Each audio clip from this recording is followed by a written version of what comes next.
Have you ever noticed that in some conversations, people tend to stand very close to you, while in others, they maintain a wider distance?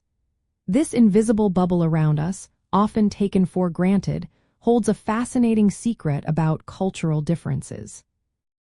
The reason people stand at varying distances in different cultures is primarily due to their culturally learned norms of personal space. What feels like a comfortable distance in one country might be considered too close or too far away in another, and this is completely normal. This concept is part of a field of study called proxemics, which explores how people unconsciously structure space around them in interactions.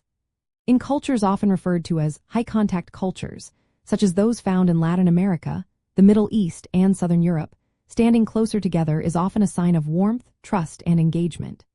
It allows for richer nonverbal communication, like subtle touches or shared sensory experiences, which are integral to building rapport. Conversely, in low-contact cultures like those in Northern Europe, North America, and parts of Asia, more personal space is typically preferred. Here, too much proximity can be seen as intrusive, and communication often relies more on verbal cues and less on physical closeness. These preferences are ingrained from childhood through observation and social conditioning, shaping our comfort levels with proximity.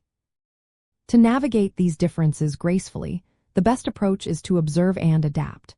When you are in a new cultural setting, pay attention to how locals interact with each other in various situations.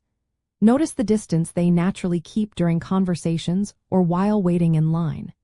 If someone stands closer than you are accustomed to, try not to instinctively back away, as this could be misinterpreted as aloofness or discomfort. Similarly, if you find yourself needing to approach someone more closely to be heard or understood, be mindful of their nonverbal cues for comfort. The pioneering anthropologist Edward T. Hall first introduced the term proxemics and identified different zones of personal space, like intimate distance, personal distance, social distance, and public distance.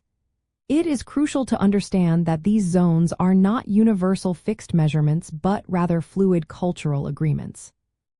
For example, what is considered personal distance in one culture might overlap significantly with intimate distance in another, highlighting just how deeply embedded these spatial preferences are within cultural frameworks. These variations reflected underlying values about individualism versus collectivism and how emotions are expressed. By understanding these fascinating cultural nuances of personal space, you can enhance your cross-cultural communication, foster more respectful and meaningful connections, and confidently avoid unintentional social missteps in diverse settings around the world. Embracing these differences makes every interaction a more comfortable and enriching experience for everyone involved.